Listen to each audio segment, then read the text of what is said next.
The subject is wisdom, and you have been doing special meditation practice and bhaktis. And as we heard in the song from Lucinda, love, peace, and wisdom.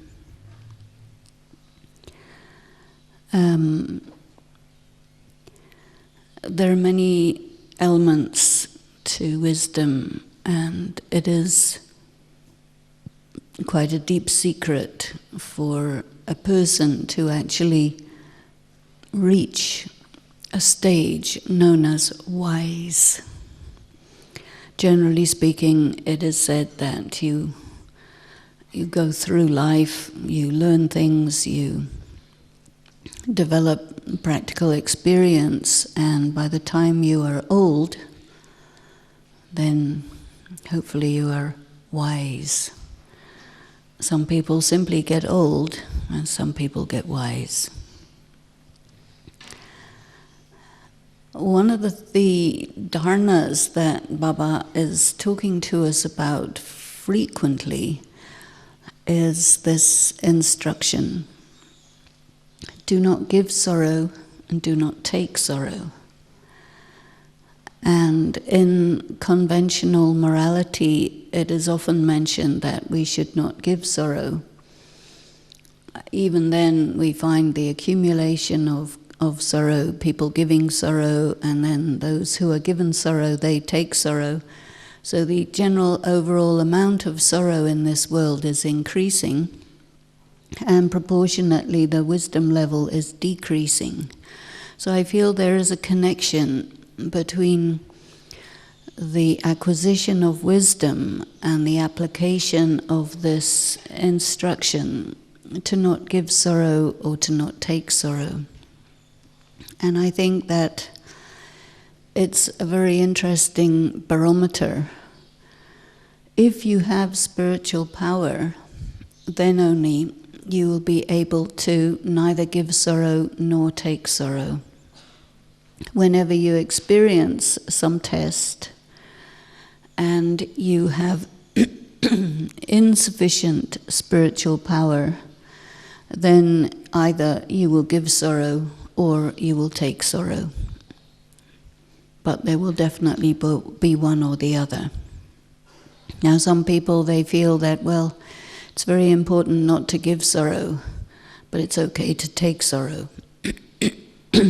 So then they will take sorrow, which causes the soul to lose spiritual power, just as much as giving sorrow causes the soul to accumulate debt or negative energy.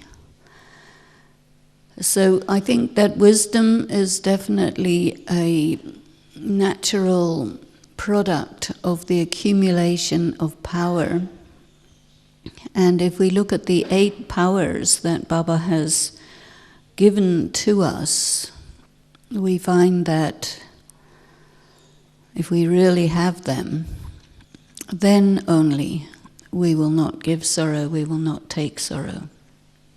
We give sorrow by being reactive to something that we find intolerable. Or either we give out to somebody else or we take it into ourselves. So the lack of tolerance is a sign of lack of wisdom. But we will say, well, if I can't, then what to do?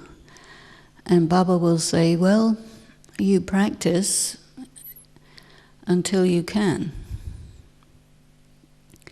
So what is involved in that practice? The practice to be really able to accumulate those powers.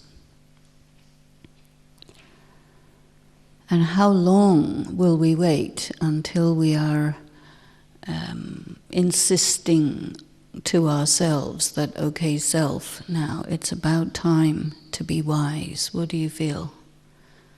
Do you think that it's about time to be wise? Yes? No? Yes. Not very loud voices. This is a two-way traffic. So now what is yoga? If you think yoga is simply sitting in silence, in the right pose and with your face directed towards the right picture, that's only on a physical level, but it's not really yoga. This is sometimes called Gyan Yoga or Buddhi Yoga.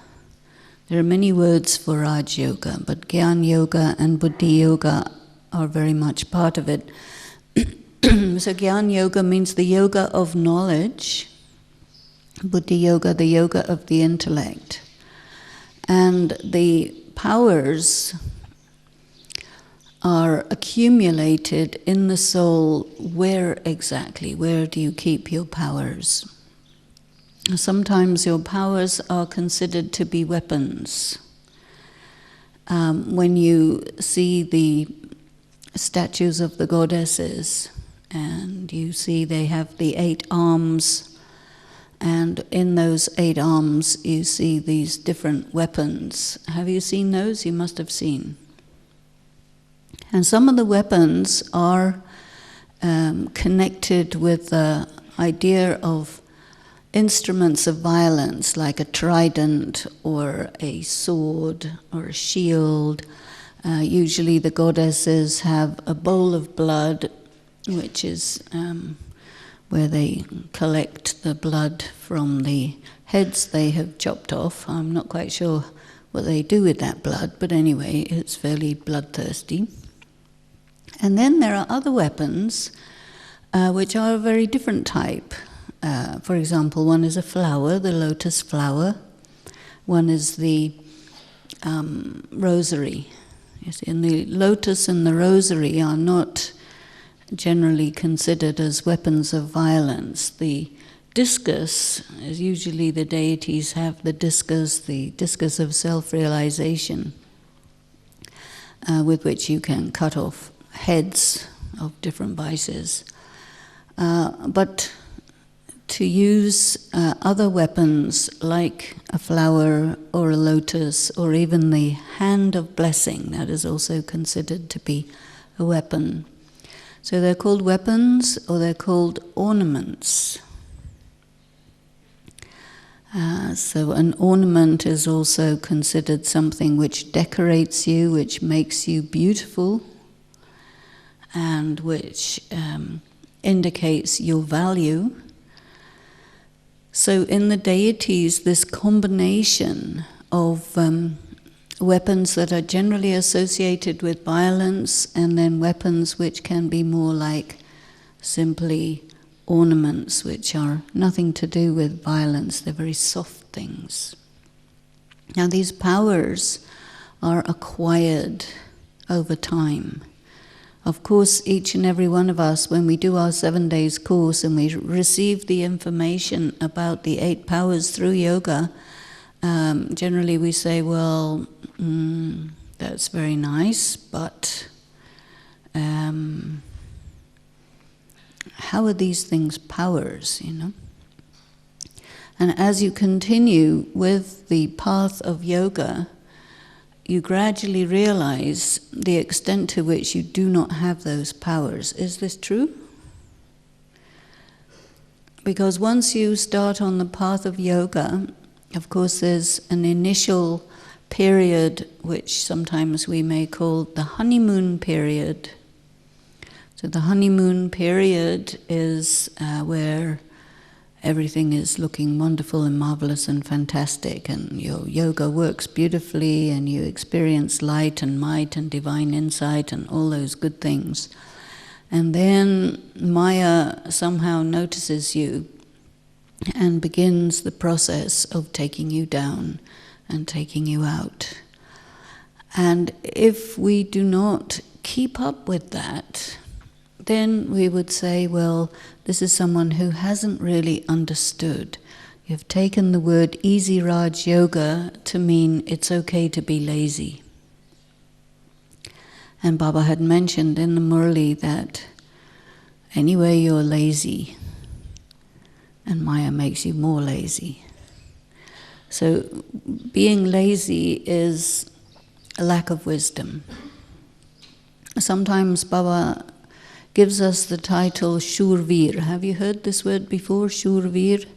Shurveer is the warrior, the great, serious warrior. And in the Lokik world, if you are having that role to be a warrior, there are two things you do as a warrior. Either you're in combat or you're in training, and there's no third thing. So those who are serious warriors, they're like that. And it's actually quite a good analogy for us. Because either Maya will give some kind of attack, or you're not under attack, and therefore you have time to actually reinforce your readiness for combat. Baba had told us that we are selected and designated as the instruments for him to take out the force of Maya. Is that right? Is it not right, or it is right? It is right, yeah? Now you may look at yourself and say, I don't know, maybe he has made some mistake or something. Because you look at yourself and you see that probably if you're being really truthful and realistic, the idea of you taking out the force of negativity that exists within the world seems quite outrageous. Is that true? And so then you kind of forget about that part and you think, well, Baba's very loving, and he is the destroyer, and but he says, no, you are Vignan Vinashak. This is one of the titles that Baba has given us. Do you know this word, Vignan Vinashak? It means the destroyer of obstacles. So when a warrior is training, in the training setup, they always are having to face different kinds of obstacles which simulate the real battlefield so that you can become experienced. And so this is where we find in the everyday world of our Brahmin life that in many occasions we experience different kinds of tests. And sometimes we think, oh, this should not be happening. But when we think this should not be happening, it's because we haven't understood something very important. And that is that we need to have these simulations so that we can actually acquire the experience and the expertise to handle a variety of situations. And so within the context of our own mind, our own body, the Brahmin family, our immediate everyday life, we are given many varieties of tests. And those tests are, as Baba mentioned many times, the purpose of a test is so that you can be experienced. And the instruments that you use to become experienced are partly your weapons, your different 8 powers, because the tests that you have to face them, you have to accommodate, you have to tolerate, you have to be able to cooperate with anyone and everyone who needs to be cooperated with, regardless of whether they are polite to you or not polite to you or whatever, whether you want to or you don't want to. The power to cooperate is very important. To get beyond the ego, which says, I won't cooperate, because why should I? You see. If we have ego, or if we nurture our ego, then it would be said that we are not wise. So a person who nurtures their ego, they are considered childish. And so if you're childish, then that's also not considered wise. But wise is connected with this idea of being mature, being experienced, having been around the block a few times, and really you have understood. So wisdom is something that is acquired after having passed a number of tests, and many times you will get similar tests, because each and every one of us has areas where we're especially strong.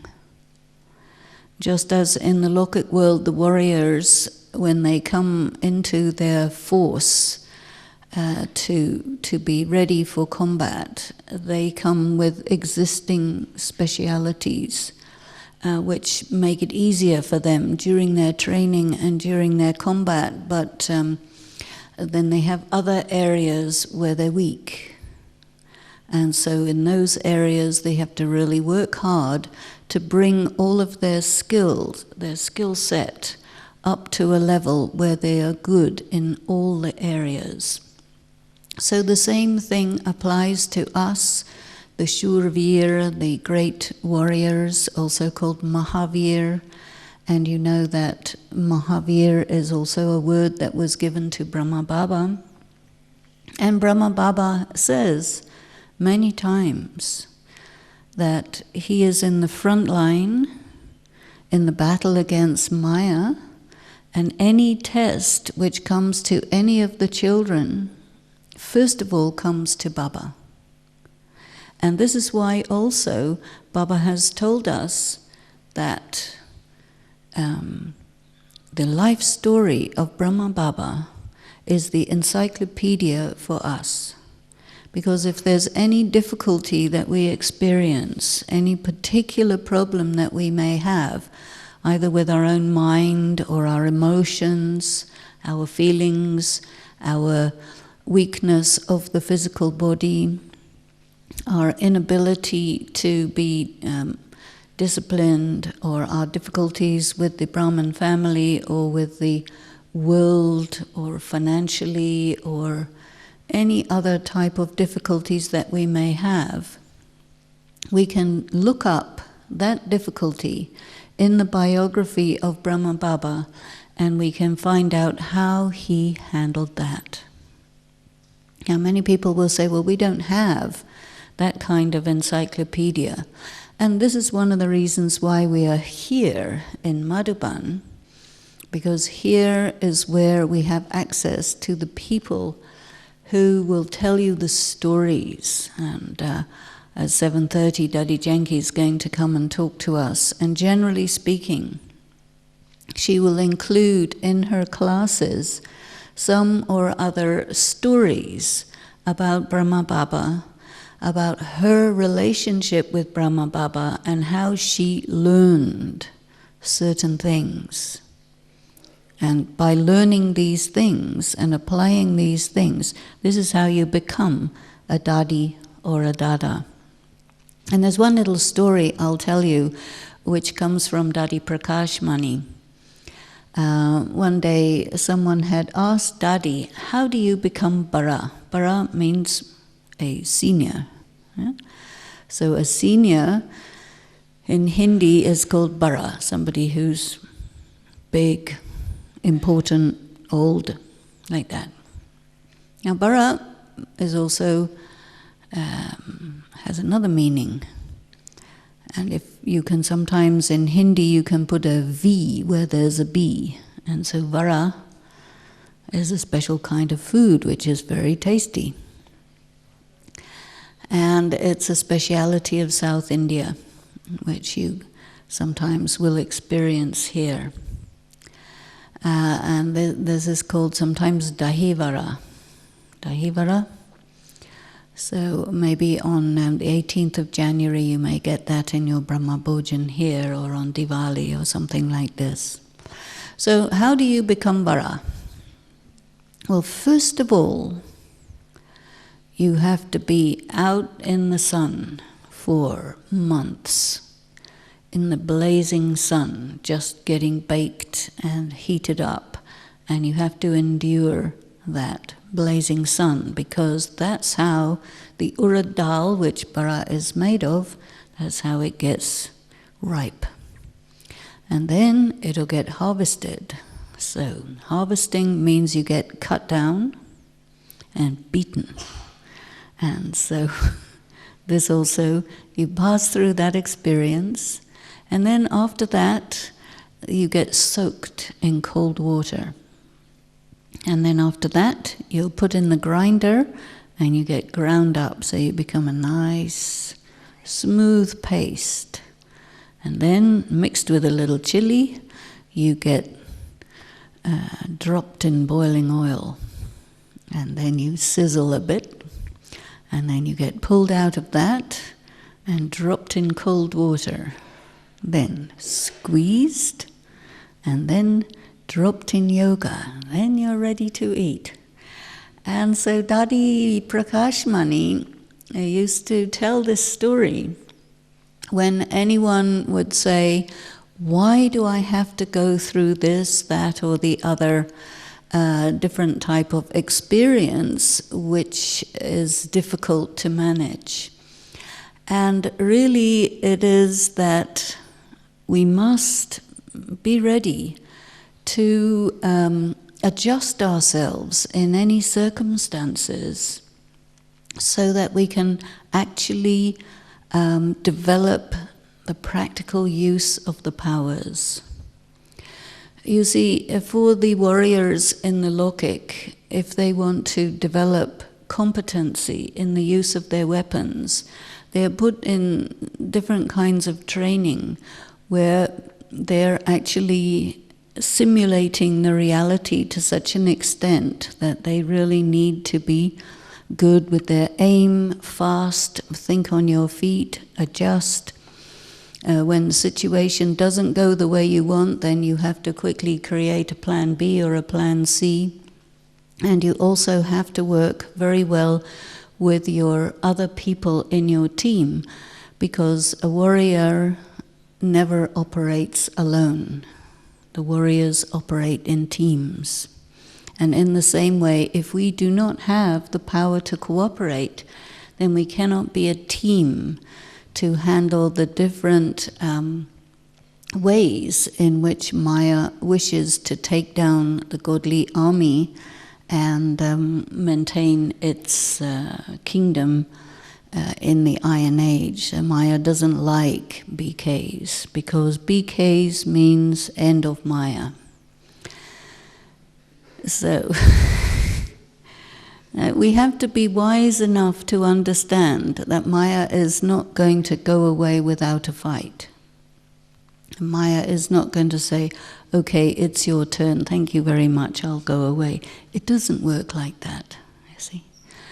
And then Baba had said, well, you know,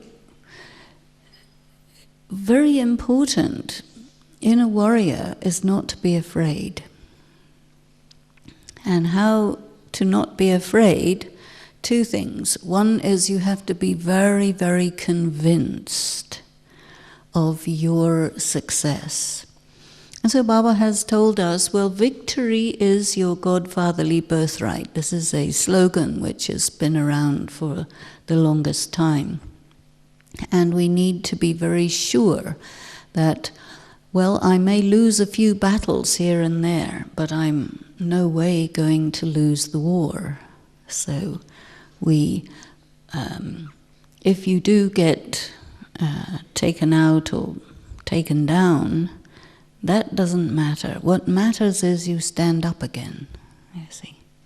And so for that, a very wise thing is not to dwell upon the fact that you failed or you weren't able to come through the way you hoped or whatever.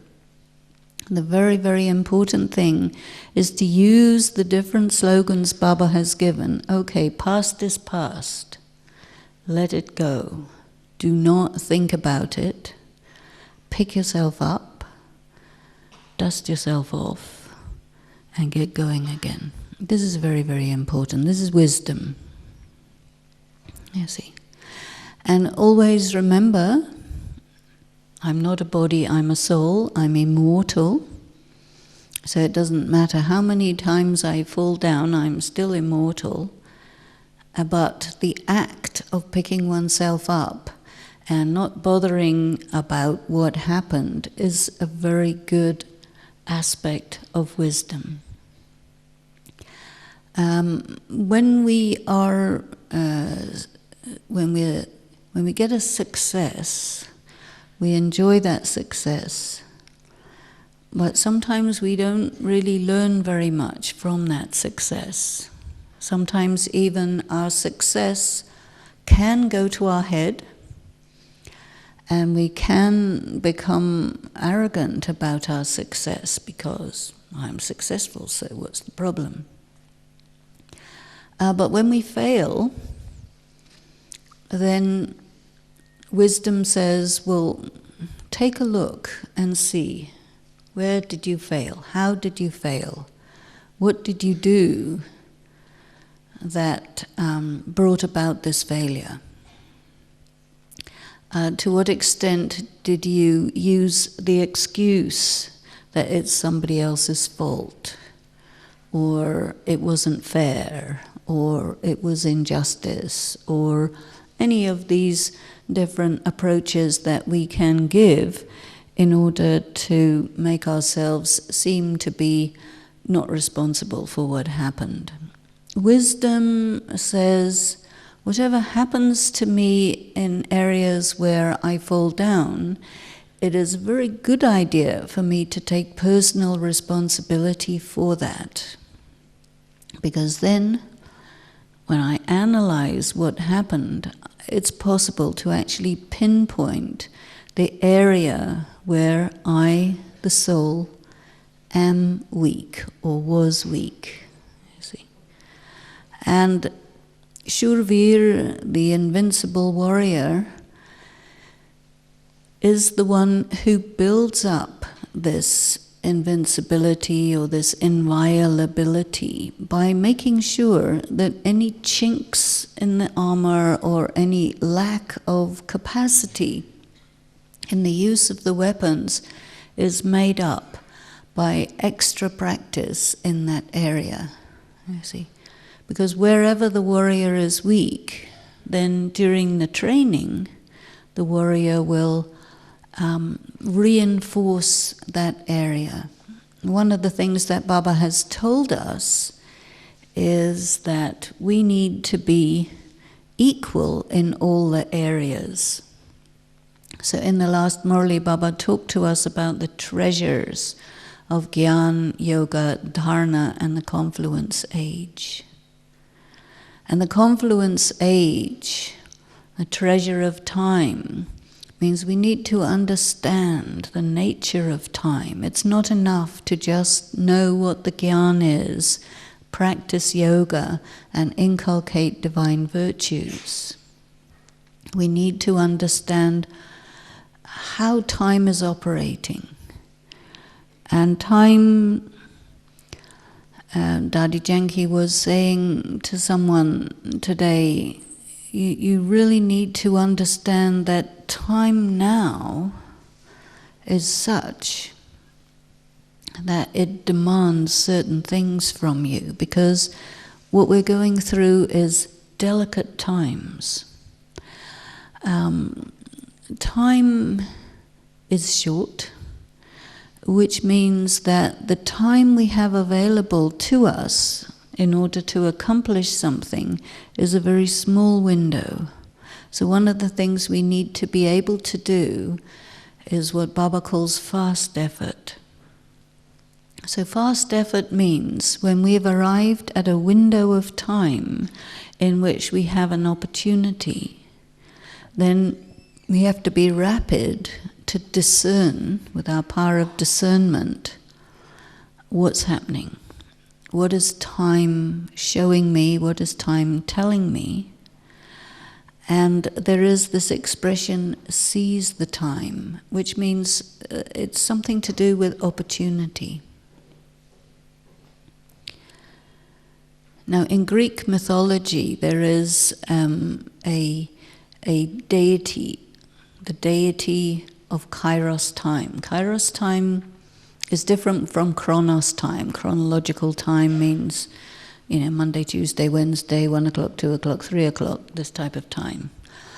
But the image in the Greek mythology of Kairos is a young boy who is naked and who appears and disappears again very quickly. And he has nothing except a lot of hair. So there are three possibilities. One thing with this deity, Kairos, is he appears, passes by, and you don't even see him. Then, so there's no use.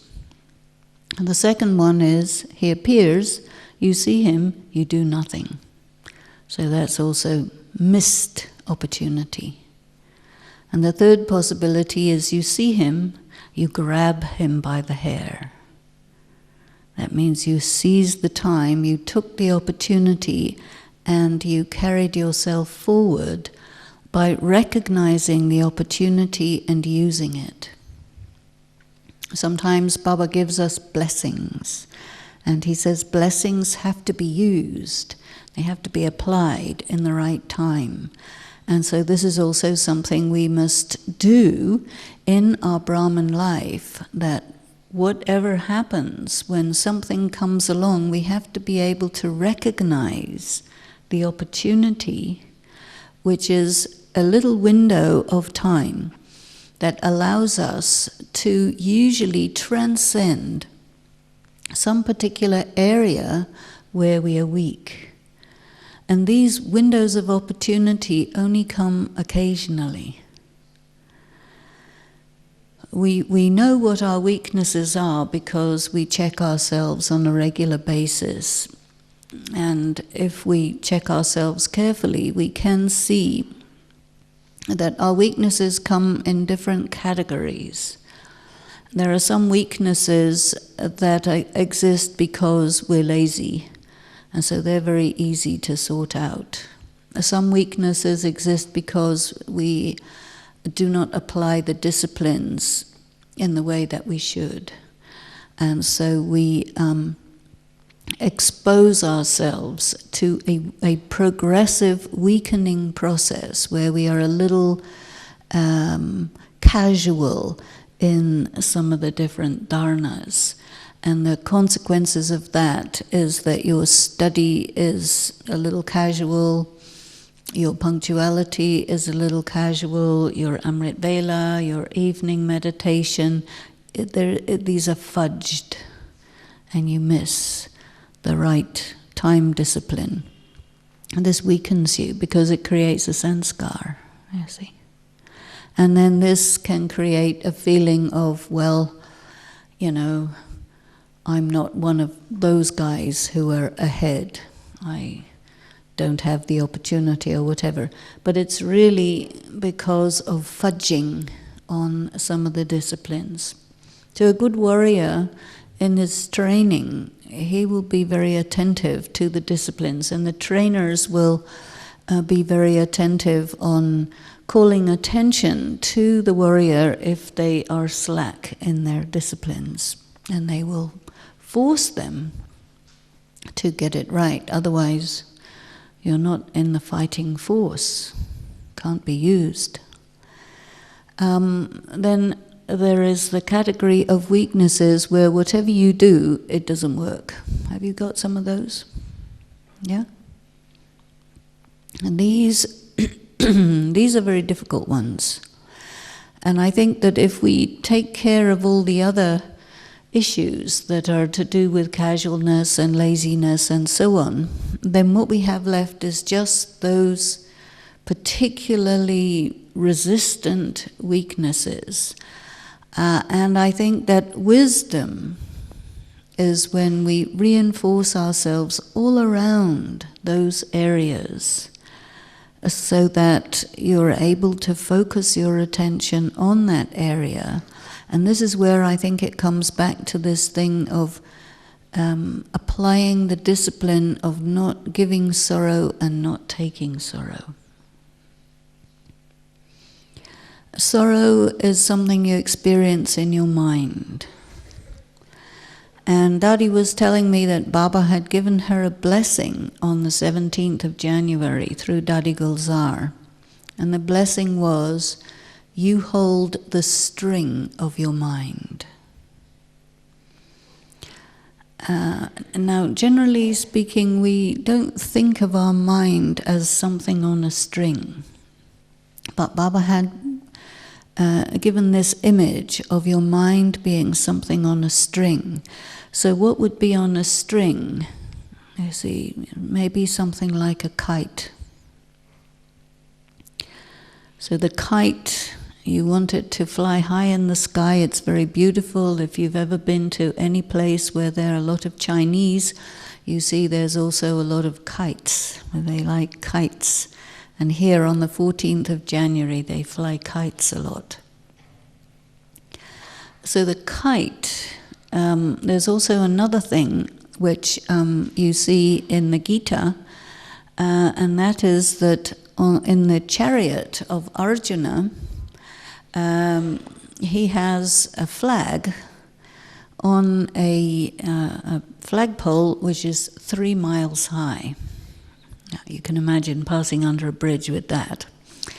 But this is also rather like a string, you know, and this string, which has this flag 3 miles high, and what's on the flag is Hanuman carrying a mountain. And this flag represents your aim. And what you wish to be, how you will feel comfortable about yourself, is defined as your aim. You know, you want to be true to yourself, you want to be authentic, you want to be Lakshmi Narayan, you want to be a good BK, a good yogi, whatever way you define that to yourself.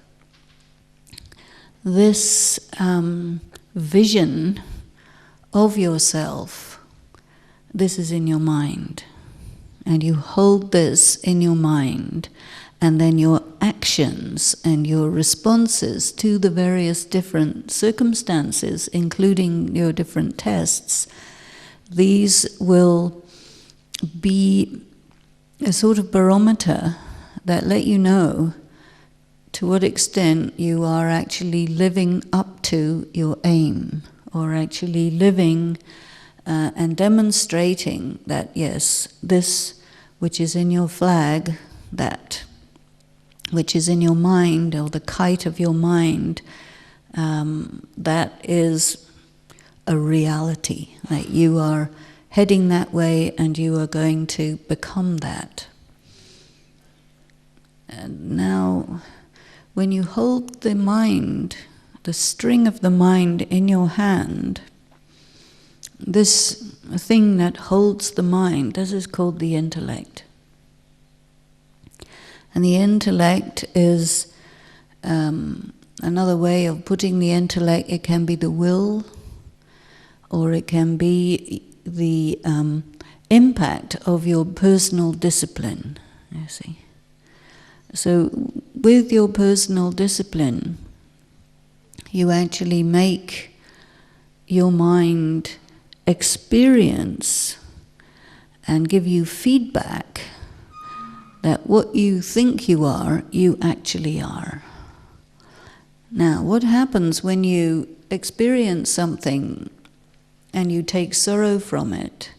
Then how you see yourself plunges 3 miles below the ocean, I would say. And you go into something like a depression because you fail yourself. Do you experience that? Yes? No? You wouldn't admit it. But it happens. Or you defend yourself by attacking someone else. I see. So when you give sorrow, it's when you're defending your frail and fragile ego by attacking someone else. And if you feel, well, no, I shouldn't attack anybody else, then you have to do something with that negative energy, and so that you will turn it against yourself, and you put yourself into a frame of mind which is quite dark and depressed, and you will be in the dark clouds. And both of these is because of being hit by the circumstance that makes you feel vulnerable, or that hurt you. And what did it hurt? It didn't hurt you because you're a soul. Souls don't get hurt. But what gets hurt is the ego. So the ego gets activated. And then it either gives sorrow or it takes sorrow. And the whole purpose of our training, the whole purpose of all of the study that we're doing and the acquisition of powers is for us to be able to be egoless. And one of the 5 forms Baba is asking us to achieve is the angelic form. And the angelic form is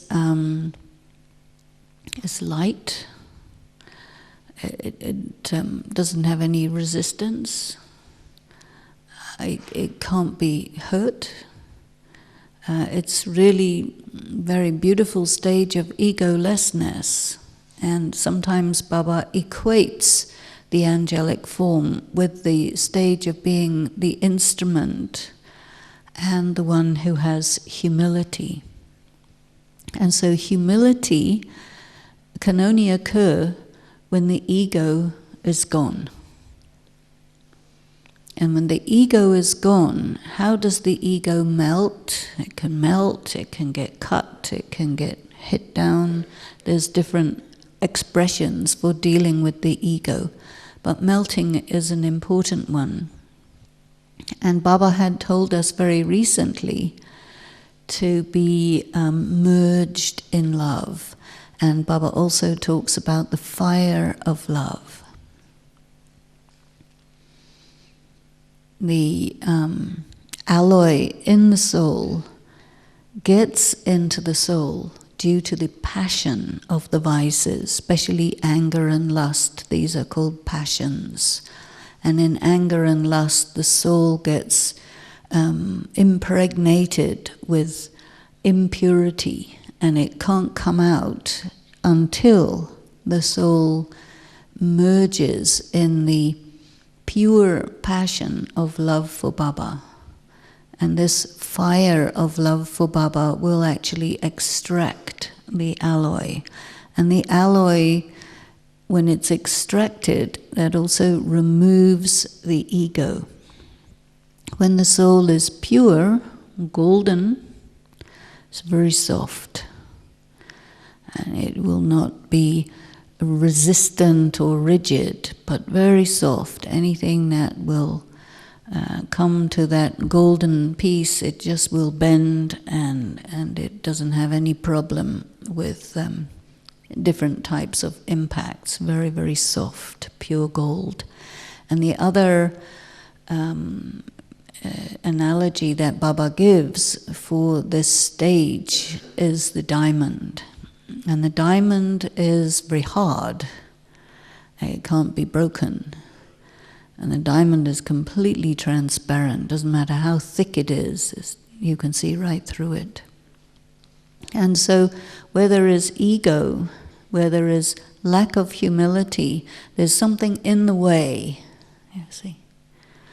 So the diamond, you become a diamond, which is carbon, from the iron-aged coal. Kali Yuga is also the black age, the age of coal, where the soul becomes coal, and it dirties everything it touches, and it doesn't have that much value. It's extremely combustible, so very reactive. But when you subject that coal to enough pressure and enough heat, it transforms to a diamond.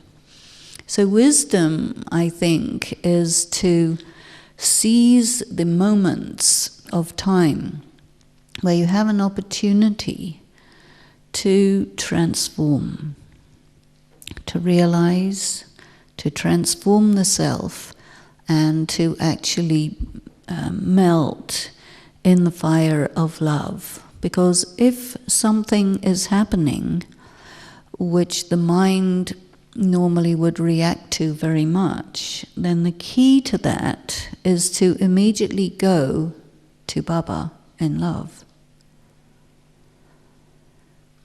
When you go to Baba in love, then you're not on the same plane as the activities that are going on around you, which are provoking an ego reaction, or which are causing you to think that you're getting hurt, so that you either have to give sorrow or take sorrow.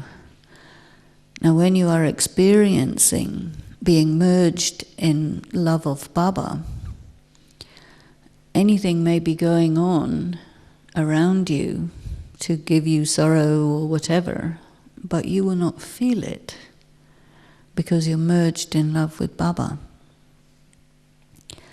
Why can we not instantly jump to that stage of being merged in love with Baba? Is because we get too preoccupied with the different activities of drama that are going on down here in the material world. So Baba has told us it is a predestined drama, and everything that's going on is anyway predestined. So if you think it should be or shouldn't be there, then you haven't understood. But once you know it's a predestined drama, there's certain implications of that. And one of them is that you can sort of take off from the drama, move yourself from being one who is caught up in experiencing the drama to allowing the drama to be exactly what it is, because anyway it's like that every 5,000 years, it's been like that forever, and it's going to be like that forever in the future. So these are the moments to really lift the self into that experience of being merged in love with Baba. For that, we have to have all relations with Baba. Because if we don't have all relations with Baba, then we will think about a relationship in the world.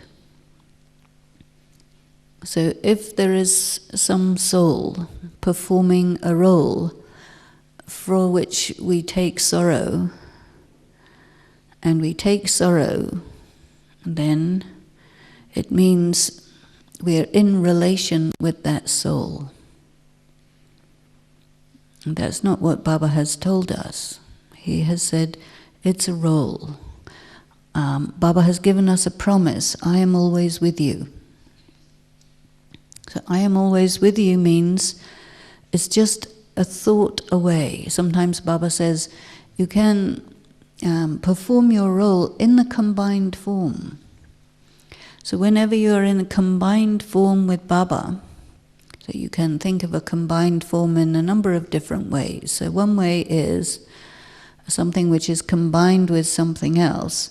You can put yourself inside Baba, so that Baba is then the shell around you, and you are on the inside of Baba. That's a form of combination, right? So whenever there is any role going on, then that role is in a way interacting with that shell, which is Baba, and you are inside that, so it's not happening to you. And so therefore, the question of giving and taking sorrow doesn't arise, because you have Baba in between you and the event.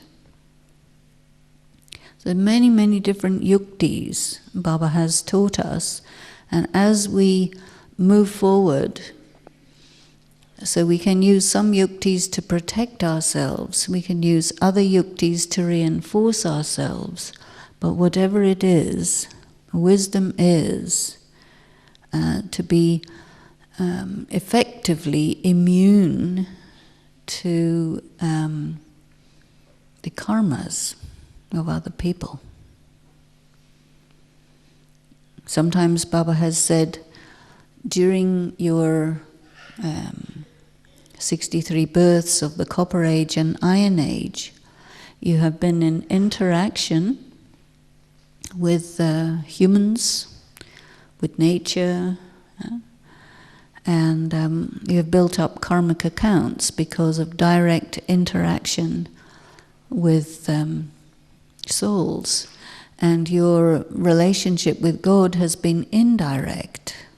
So indirect action means that it's not very strong.